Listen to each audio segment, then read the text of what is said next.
स्वागत आहे तुमचं आपल्या योजना करू या लोकप्रिय YouTube चॅनलला। तुम्ही जर सबस्क्राइब केलं नसेल सबस्क्राइब बटन दाबा आणि बेल आयकॉनला ऑल प्रेस करायला विसरू नका।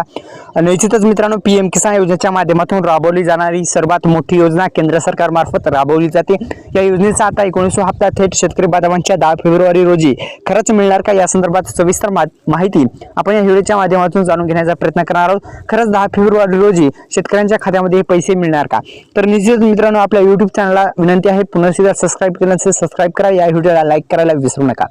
तर मित्रांनो, पीएम किसान योजनेच्या माध्यमातून आतापर्यंत 36,000 रुपये शेतकऱ्यांच्या बँक खात्यामध्ये टाकण्यात आले।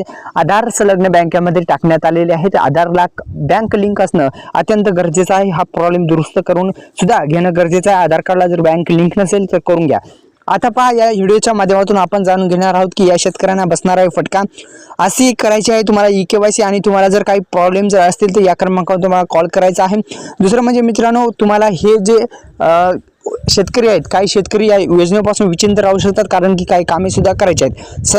सुरुवातीला आपण तेच पाहणार आहोत।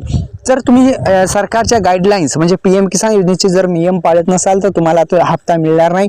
कारण की मित्रांनो, 19 हप्त्यासाठी काही कामे करायची आहे, तर नियमानुसार तुम्हाला EKYC प्रक्रिया पूर्ण करायची आहे। तर EKYC प्रक्रिया का पूर्ण करावी लागते? तर मित्रांनो, आपली EKYC प्रक्रिया पूर्ण करावीच लागते OTP बेस्ड, आणि दुसरं म्हणजे बायोमेट्रिक आधारित EKYC प्रक्रिया, दोन्ही प्रकारे EKYC प्रक्रिया पूर्ण करावी लागणार आहे।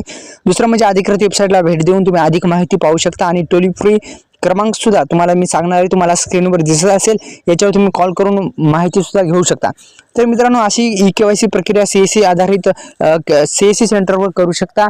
दुसरं म्हणजे बायोमेट्रिक आधारित EKYC OTP बेस्ड EKYC अधिकृत वेबसाईटला पीएम किसान योजनेच्या पोर्टलला भेट देऊन वेबसाईटला भेट देऊन तुम्ही करू शकता।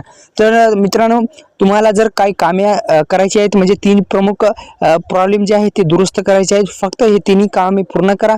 चौथं याच्यामध्ये ऍड झालेलं आहे ते म्हणजे फार्मर ID। आता फार्मर ID कुठे काढायचा? तर CSC सेंटरवर काढू शकता फार्मर ID।